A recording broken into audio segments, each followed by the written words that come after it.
الرحمن الرحیم نحمده ونصلی علی رسوله الکریم اما بعد فاعوذ باللہ من الشیطان الرجیم بسم اللہ الرحمن الرحیم ربنا وابعث فیہم رسولا منہم یتلو علیہم آیاتک ویعلمہم الکتاب والحکمت ویزکیہم انک انت العزیز الحکیم۔ صدق اللہ العظیم۔ بزرگان محترم اور عزیز دوستو، قرآن کریم کی جس آیت کی میں نے تلاوت کی ہے یہ حضرت ابراہیم علی نبینا علیہ الصلاۃ والسلام کی دعا ہے۔ اللہ تعالیٰ نے حضرت ابراہیم علیہ الصلاۃ والسلام کو جب مبعوث فرمایا اور نبوت و رسالت کی ذمہ داری عطا کی تو حضرت ابراہیم علیہ الصلاۃ والسلام کی زندگی میں بہت زیادہ نشیب و فراز آئے۔ عراق کے رہنے والے تھے، ایسے گھرانے میں پیدائش ہوئی تھی جو بت پرستی کا منبع و مرکز تھا۔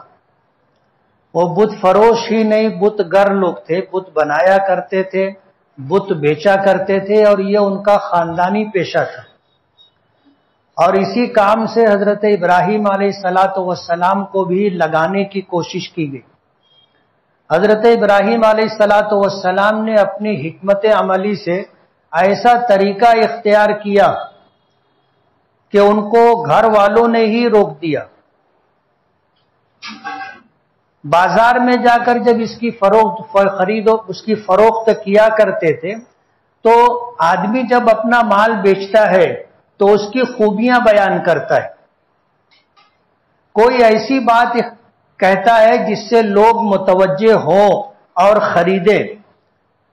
حضرت ابراہیم علیہ الصلاۃ والسلام کہنے لگے کہ اسے کوئی خریدے گا جو نہ دیکھتا ہے، نہ بولتا ہے، نہ سنتا ہے، نہ کسی کا کچھ بنا سکتا ہے، نہ بگاڑ سکتا ہے۔ اب ظاہر بات ہے اس طرح کی بات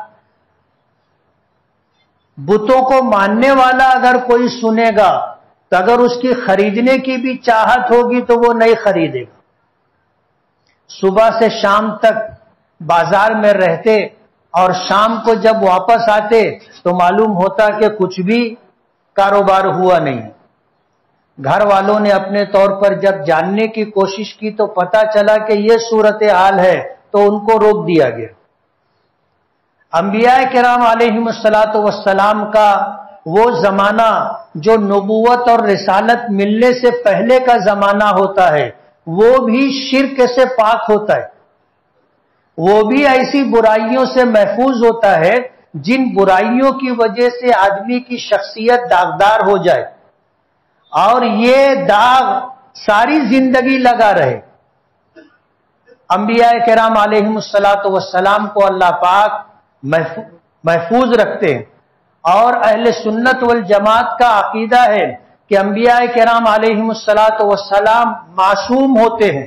اللہ تعالیٰ انہیں عصمت عطا کرتا ہے جس کی وجہ سے ہر ایسی چیز جسے گناہ کہا جائے یہ تو دور کی بات ہے، ایسی کوئی چیز یا ایسا کوئی کام جسے سماج میں رہنے والے سنجیدہ افراد برا سمجھتے ہوں، معیوب سمجھتے ہوں، ایسی حرکتوں سے اور ایسے افعال سے بھی انبیاء کرام علیہم الصلاۃ والسلام کا ماضی پاک ہوتا ہے، بے داغ ہوتا ہے۔ حضرت ابراہیم علیہ الصلاۃ والسلام کو ان کے خاندان کے لوگوں نے گھر سے نکالا۔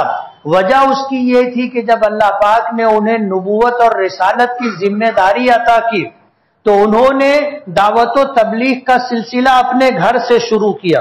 سب سے پہلے اپنے باپ کو دعوت دی۔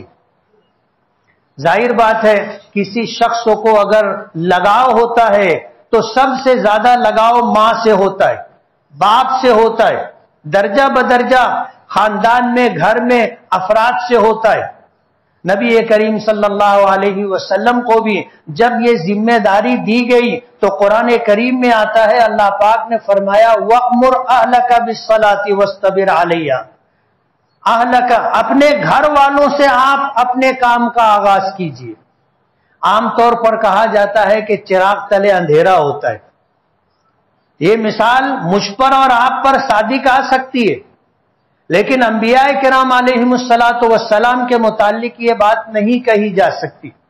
وجہ اس کی یہ ہے کہ انبیاء کرام کو حکم ہوتا ہے کہ سب سے پہلے اپنے گھر سے دعوت و تبلیغ کا آغاز کرو. ماننا نہ ماننا یہ نصیب کی بات ہے، یہ اللہ پاک کا فیصلہ ہے، لیکن دعوت و تبلیغ کا آغاز اپنے گھر سے ہو. دعوت و تبلیغ جس چیز کی دی جا رہی ہے اس کا نفاذ سب سے پہلے اپنی ذات پر ہو. ورنہ ظاہر بات ہے آدمی جب خود نہ کرے اور دوسروں کو کرنے کی دعوت دے تو لوگ انگلی اٹھائیں گے، اور جو ان کے کردار سے اور قریب رہنے والے جو ان کے افعال و اعمال جلوت اور خلوت سے واقف ہوں گے وہ کہیں گے پہلے تو کر، پھر دوسروں کو کرنے کی دعوت دینا. تو انبیاء کرام علیہم الصلاۃ والسلام جس چیز کی دعوت دیتے ہیں سب سے پہلے اس پر خود عمل کرتے اور پھر اس پر اپنے گھر والوں کو عمل کرنے کی دعوت دیتے. اللہ پاک نے اپنے نبی کو حکم دیا، نماز کی فرضیت کا حکم آیا، فرمایا وَأْمُرْ أَهْلَكَ بِالصَّلَاةِ، اپنے گھر والوں کو نماز کا حکم دو، وَاسْتَبِرْ عَلَيْهَا، اور نماز پڑھنے پر اور نماز پڑھوانے پر ثابت قدم رہو. اگر حالات آئیں، ایسی باتیں پیش آئیں جو خلاف طبیعت ہو تو بھی برداشت کرو. فرمایا لا نسألوک رزقا، ہم آپ سے رزق کموانا نہیں چاہتے، ہم آپ سے رزق کا سوال نہیں کرتے، نحنو نرزقک، ہم آپ کو رزق دیں گے.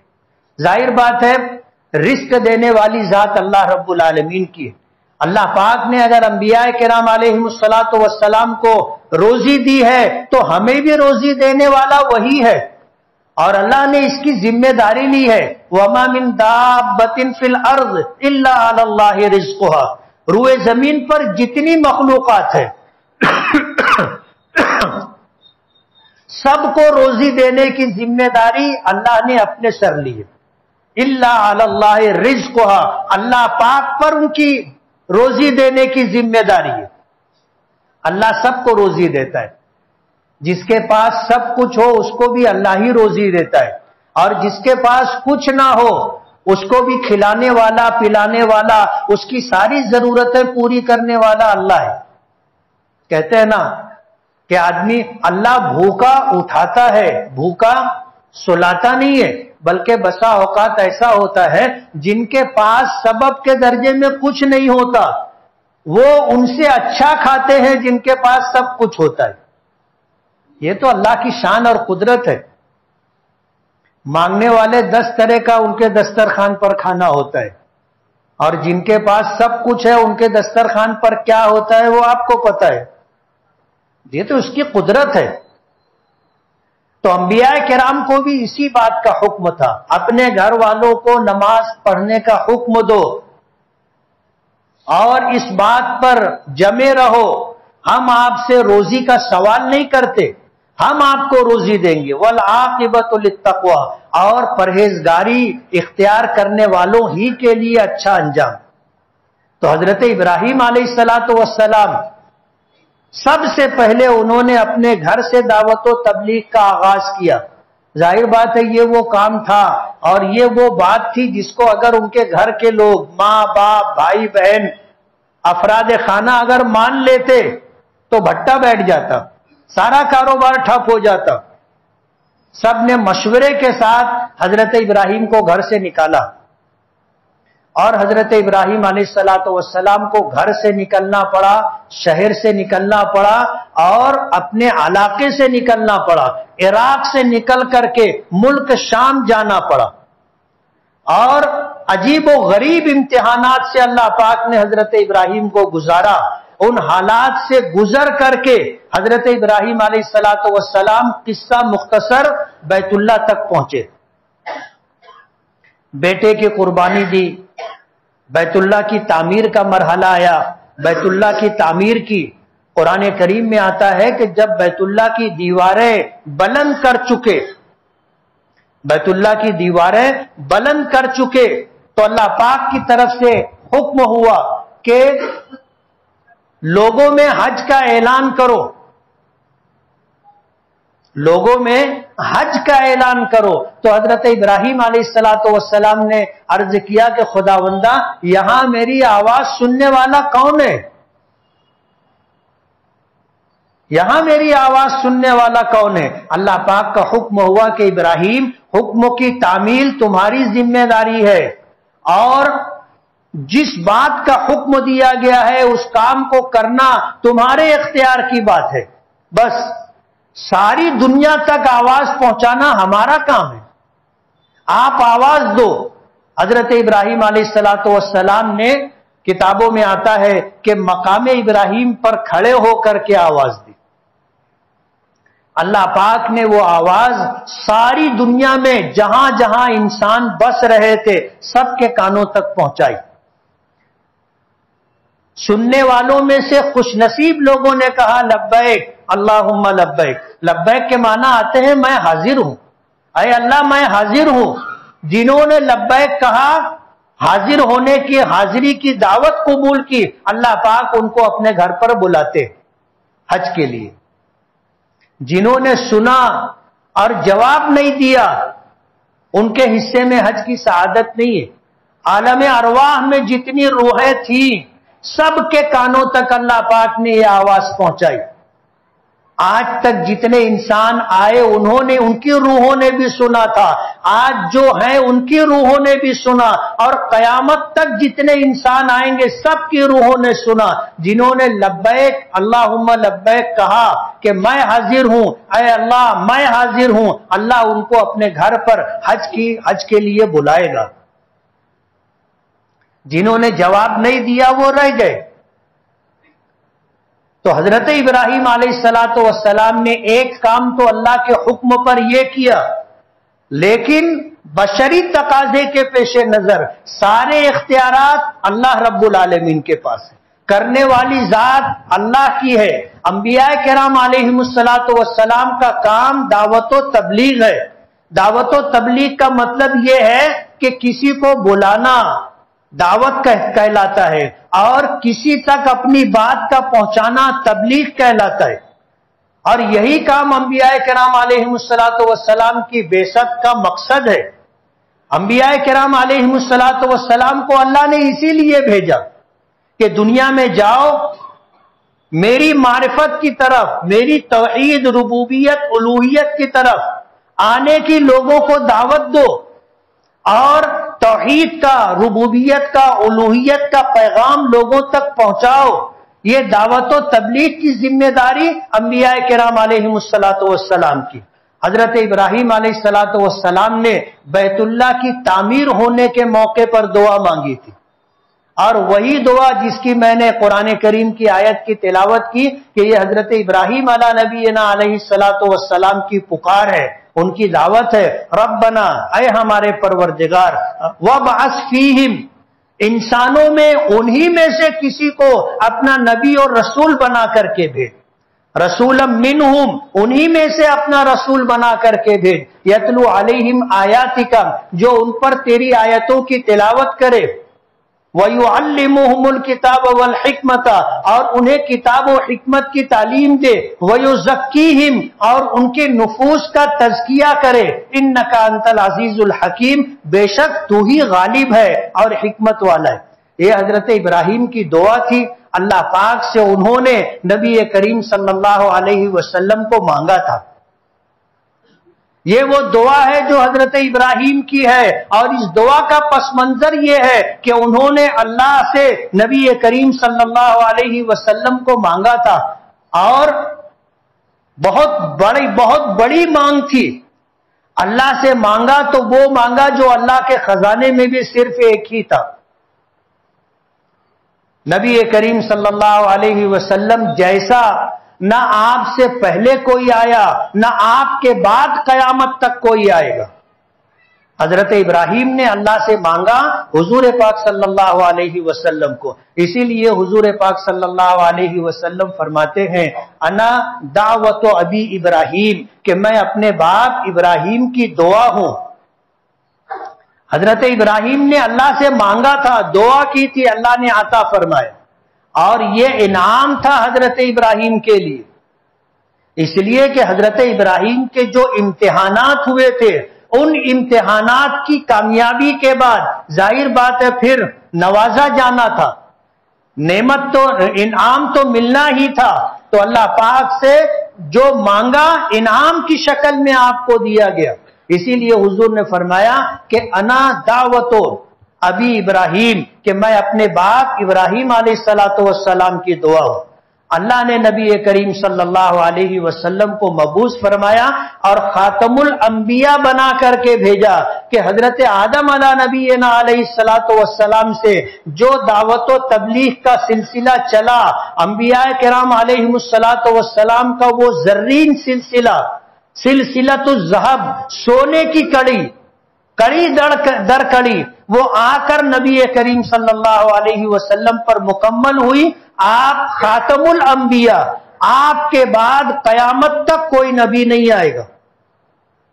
اللہ نے جب یہ سلسلہ آپ پر ختم کر دیا کہ آپ آخری نبی، آپ آخری رسول، اور آپ کو جو کتاب دی گئی ہے قرآن کریم وہ آسمانی کتابوں میں آخری کتاب، اور آپ کی امت آخری امت، اور آپ کو جو دین دیا گیا ہے وہ آخری دین،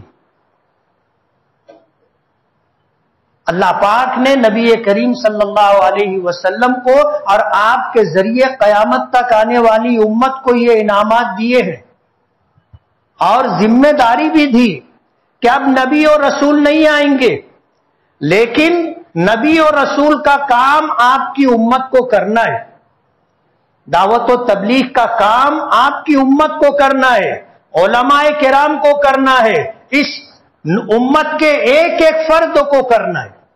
اسی لیے علماء نے لکھا ہے کہ دعوت و تبلیغ کا یہ کام ہر ایک کی ذمہ داری، جو جس درجے میں علم رکھتا ہوگا اس درجے میں اس کی ذمہ داری ہے۔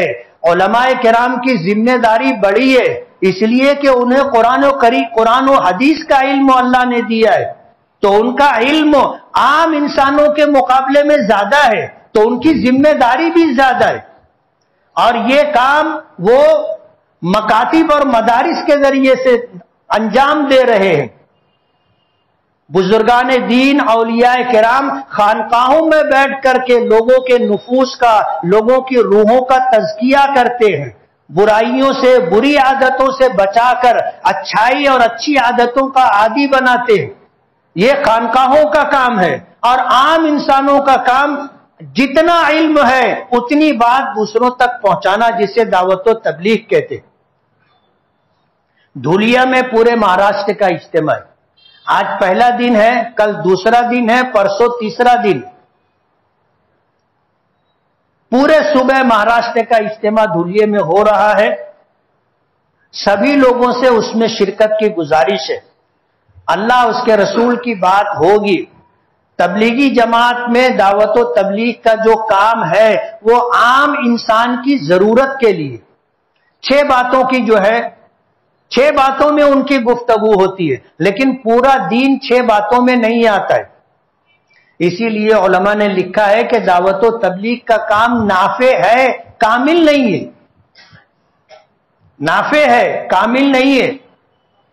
عام انسانوں کو اس سے نفع ہوتا ہے، ان کی راہ درست ہو جاتی ہے، غلط راستے پر چلنے والے صحیح راستے پر آ جاتے ہیں، لیکن علماء سے مستغنی نہیں ہو سکتے۔ علماء سے مستغنی ہونے کا مطلب یہ ہے کہ قرآن پاک سے، حدیث پاک سے مستغنی نہیں ہو سکتے۔ حدیث و قرآن کا علم علماء کے پاس ہے، اس لیے انہیں علماء سے جڑ کر کے، رابطہ رکھ کر کے چلنا ہوگا۔ تو دعوت و تبلیغ کا کام نافع ہے، کامل نہیں ہے۔ جیسے دین کی بنیادی باتوں میں 5 چیزیں دین کی بنیاد ہے، سب سے پہلے ایمان، پھر نماز، روزہ، زکوٰۃ اور حج۔ اب ظاہر بات ہے 6 باتوں میں ایمان کے بعد نماز ہے، لیکن روزہ، زکات اور حج کا تذکرہ نہیں ہے۔ آپ اس سے اندازہ کر سکتے ہیں کہ دعوت و تبلیغ کی 6 باتوں میں مکمل دین نہیں آتا۔ یہ نافع ہے، آدمی اگر نماز پر آ جائے گا تو انشاءاللہ اس کے لیے روزہ بھی آسان ہو جائے گا، زکات دینا بھی آسان ہو جائے گا، اور پھر حج کرنا بھی آسان ہو جائے گا۔ جو شخص اللہ کی بارگاہ میں دن میں 5 مرتبہ آ کر اپنی بندگی کا اقرار کرے گا، اپنی پیشانی ٹیک کر اپنی عاجزی، انکساری اور اپنے اللہ کے سامنے اللہ کے تابع ہونے کا اقرار کرے گا، تو وہ دین کے دوسرے تمام احکامات پر بھی عمل کرے گا۔ تو جمعہ، سنیچر، اتوار 3 دن پورے صوبہ مہاراشٹر کا اجتماع دھولیا میں ہے۔ آپ سبھی حضرات سے اس میں شرکت کی گزارش ہے۔ دوسری بات، دعوت و تبلیغ کے عنوان سے گفتگو ہوتی رہتی ہے، سیرت النبی صلی اللہ علیہ وسلم کے عنوان سے بات چیت ہوتی رہتی ہے۔ بارہا میں نے لوگوں سے پوچھا کہ آپ میں سے کتنے لوگ ہیں جنہوں نے سیرت کی کوئی کتاب از اول تا آخر پڑھی ہو، یعنی مکمل شروع سے آخر تک کسی نے کوئی کتاب سیرت کی پڑھی ہو؟ بہت کم لوگ، اکا دکا لوگ ہیں جنہوں نے کتاب پڑھی، سیرت کی بڑی بڑی کتابیں۔ کافی ساتھیوں نے اس بات کا تقاضا کیا تھا کہ سیرت کی کوئی مختصر کتاب۔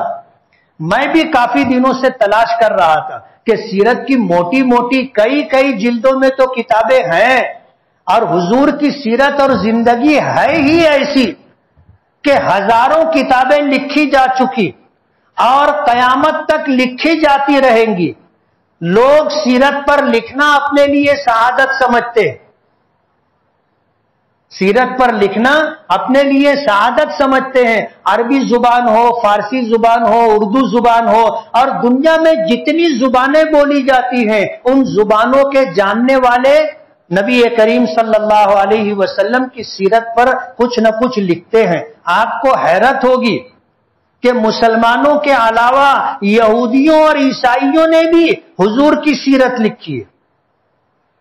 اور بہت دنوں پہلے میں نے ایک بات کہی تھی کہ نبی کریم صلی اللہ علیہ وسلم کی احادیث پر المعجم المفہرس نامی کتاب، یعنی حدیث کی جتنی کتابیں ہیں بخاری سے لے کر کے اور 50 کتابیں، سب کو انہوں نے اکٹھا کیا ہے۔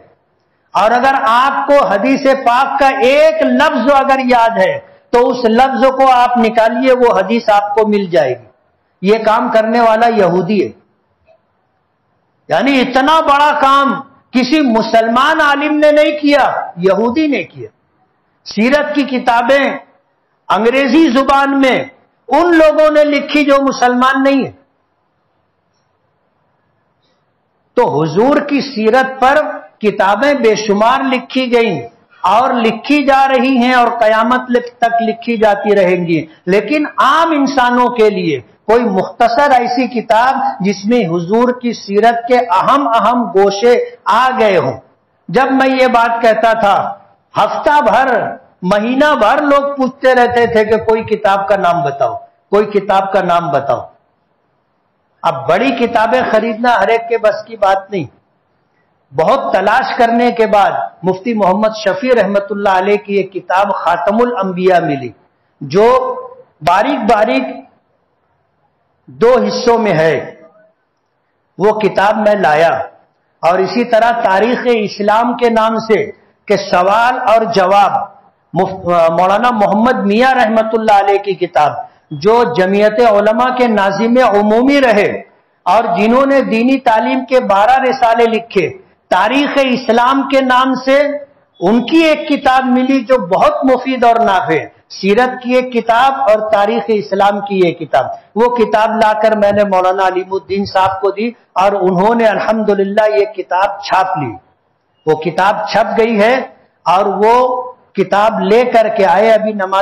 ابھی جب میں مسجد میں آیا تو انہوں نے مجھے چھپی ہوئی کتاب بتائی۔ تاریخ اسلام، اس کی قیمت 100 روپیہ ہے، اور خاتم الانبیاء، حضور کی سیرت پر جو 2 حصوں میں کتاب ہے، اس کی قیمت 100 روپیہ۔ ایسے یہ کتاب کچھ نسخے وہ لے کر کے آئے ہیں۔ آج جن ساتھیوں کو خریدنا ہو خریدیں، اور اس کو پڑھے۔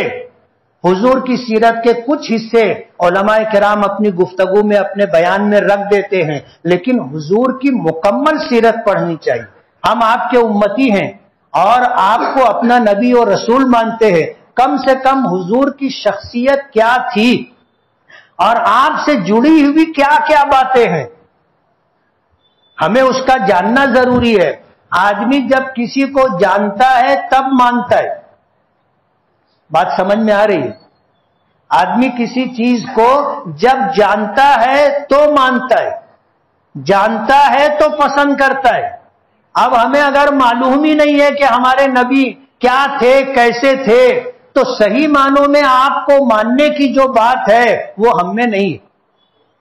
اس لیے حضور کو پڑھیے اور یہ کتاب آپ خریدیے، اور خرید کر کے آپ لے جا کر کے رکھ مت دیجیے۔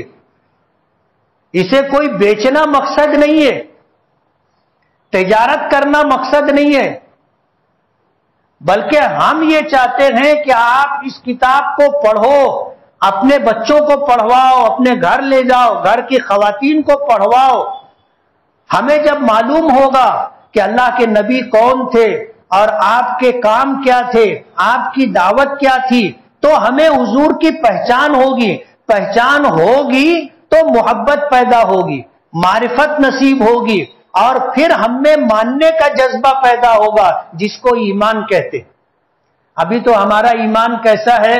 اگر پیمانہ لگا کر کے دیکھا جائے تو ہم میں سے اکثر فیل ہو جائیں گے۔ ہمارا ایمان ایسا ہے۔ اس لیے اگر ہم حضور کو جانیں گے تب ماننے کا مرحلہ آئے گا، تب پسند ناپسند کی بات آئے گی، تب محبت اور تعلق کی بات آئے گی۔ اس لیے سیرت کی کتاب کو از اول تا آخر پڑھیے، اور بڑی کتاب نہیں لائے کہ 1000 2000 5000 کی ایک کتاب ہو تو غریب آدمی مزدور آدمی تو خرید ہی نہیں سکتا۔ پڑھنا اتنا زیادہ پڑھنا کس کے پاس ٹائم؟ مختصر سیرت کی کتاب ہے، آپ خریدیے اور اس کو پڑھیے۔ بیچنا مقصد نہیں ہے، ہم فری میں بھی تقسیم کر سکتے تھے، لیکن کہتے نا کہ مالے مفت دلے بے رحم۔ آدمی کو جب مفت میں کوئی چیز ملتی ہے تو ایک نہیں 2 2 3 3 لے لیتے نا، اور پڑھتے بھی نہیں، پھر اس کا استعمال بھی نہیں ہوتا۔ تو جو لاگت ہے اس سے کچھ زیادہ آپ سے لیا جا رہا ہے، تاکہ جن بچوں نے محنت کی ہے ان کو ان کا محنتانہ مل جائے۔ آپ اس کتاب کو خریدیے، گھر لے جائیے، پڑھیے اور اپنے گھر والوں کو پڑھوائیے۔ کریں گے؟ اجتماع میں شرکت کی آپ سے گزارش ہے، شرکت کیجیے۔ جن حضرات نے سنت نہ پڑھی وہ سنت پڑھ لیں۔